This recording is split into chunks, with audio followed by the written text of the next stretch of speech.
যেই সাদ্দাতের জানটা আল্লাহ কবজ করছে ওই আল্লাহ তো এখনো আছে, চাইলে আমারও নেওয়া যাইতে পারে, তোমারও নেওয়া যাইতে পারে। ওরে পর্দার আলের মা,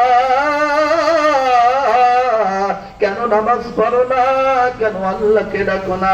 ওই আল্লাহ তো বলতেছেন ইয়া আইয়ুহাল ইনসান মা গররাকা বিরাব্বিকাল কারীম। কোন জিনিসের মায়ায় পড়া আমি মালিকরে ভুইলা গেছো রে?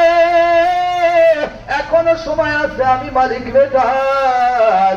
আজকে আমার সমাজের যুবকের সম্পর্ক এমপির সাথে, চেয়ারম্যানের সাথে, এলাকার বড় ভাইয়ের সাথে, বৃদ্ধর সম্পর্ক মেম্বার চেয়ারম্যানের সাথে আছে কি নাই? দুনিয়ার মানুষের সব সম্পর্ক আছে, কারো সম্পর্ক এসপিডিসির সাথে, আরো বড় হাত যার আছে তার সম্পর্ক প্রধানমন্ত্রীর সাথে। হইলে কি হবে? কোনো কাজ হয় না। অসুখ হয় আল্লাহর কাছে চাইলে মাপ পাওয়া যায় না, বিপদে পড়ি আল্লাহর কাছে চাইলে মাপ পাওয়া যায় না। কেন মাপ পাওয়া যায় না রে বন্ধু? কারণ আজকে আমার সম্পর্ক দুনিয়ার মানুষের সাথে হয়েছে, আমার সম্পর্ক দুনিয়ার সব জিনিসের সাথে আছে। নাই শুধু একজনের সাথে, উনি হলো আল্লাহ। কে বলেন? আল্লাহ। আমার সম্পর্ক যদি আল্লাহর সাথে থাকতো রে, সাহাবায়ে কেরামের যুগে যেই আল্লাহ ছিল ওই আল্লাহ তো এখনো আছে। কথা বলেন ঠিক কিনা? আল্লাহ নবীর সাহাবী বিপদে পড়ছে, আল্লাহকে ডাক দিয়ে বলছে আল্লাহ এই সমস্যার সমাধান কইরা দাও। 2 রাকাত নামাজ পড়ছে, জুতার ফিতারও যদি প্রয়োজন হয়েছে আল্লাহকে চাইছে, আল্লাহর কাছে চাইছে। 2 রাকাত নামাজের মাধ্যমে সব সমস্যার সমাধান করছে। কারণ হলো সাহাবীদের দিলের সম্পর্ক ছিল আসমানওয়ালার সাথে, আর আমাদের দিলের সম্পর্ক হলো মেম্বার চেয়ারম্যানের সাথে। কথা বলেন ঠিক কিনা?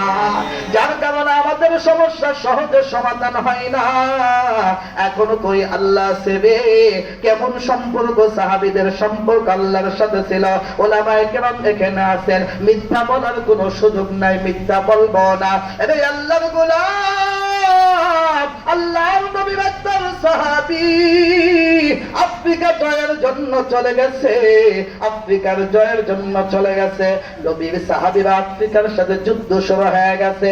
যুদ্ধ করতে করতে সন্ধ্যা হয়ে গেছে, রাত্রিটা কাটাইতে হবে। কোথায় থাকবে সাহাবীরা? বিশাল বিশাল জঙ্গল। এখন পৃথিবীটা আমাদের হাতের মুঠে, নেটে চাপ দিলেই দেখতে পারি আফ্রিকার জঙ্গলে কি কি প্রাণী আছে। কথা বলেন ঠিক কিনা? বিশাল বিশাল ভয়ঙ্কর প্রাণীগুলো আফ্রিকার জঙ্গলের ভিতর। নবীর সাহাবীরা চিন্তিত, কোথায় থাকবে এই জঙ্গলে? বাঘ আছে, ভাল্লুক আছে।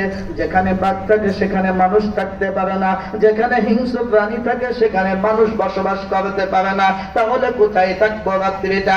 নবীর একজন সাহাবী ওই জঙ্গলের কাছে দাঁড়াইয়া জঙ্গলের দিকে তাকায়া বলে ইয়া আইয়াতুহাল হাশারা নাহনু আসহাবু রাসূলিল্লাহ।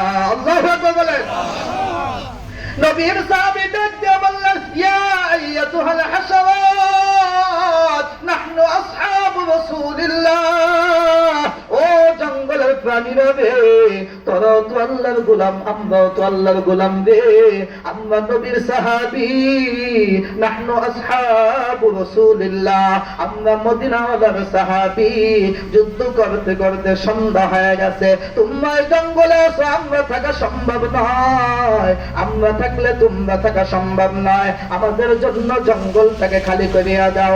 আল্লাহু আকবার, আল্লাহু আকবার। রব্বে কাবাকে কসম করে বলি রে মুসলমান, নবীর সাহাবী এই আওয়াজটা দিতে দেরি হয়, জঙ্গলের বাঘ বলে একটা লাইন ধইরা জঙ্গল খালি কইরা দেয়। আল্লাহু আকবার বলে।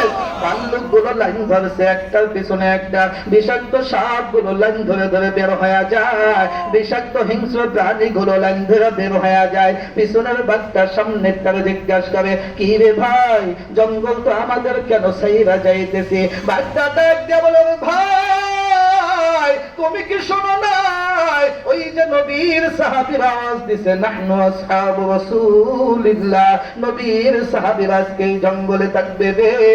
যেই নবীর সৃষ্টি না করলে দুনিয়া হইতো না, যেই নবীর চেহারা দেখে মানুষ কালিমা পড়া মুসলমান হয়, যেই নবীর নামটা আল্লাহর সাথে এইভাবে লাগানো আছে, লা ইলাহা ইল্লাল্লাহু মুহাম্মাদুর রাসূলুল্লাহ, ওই নবীর সাহাবীরা আজকে জঙ্গলে থাকবে।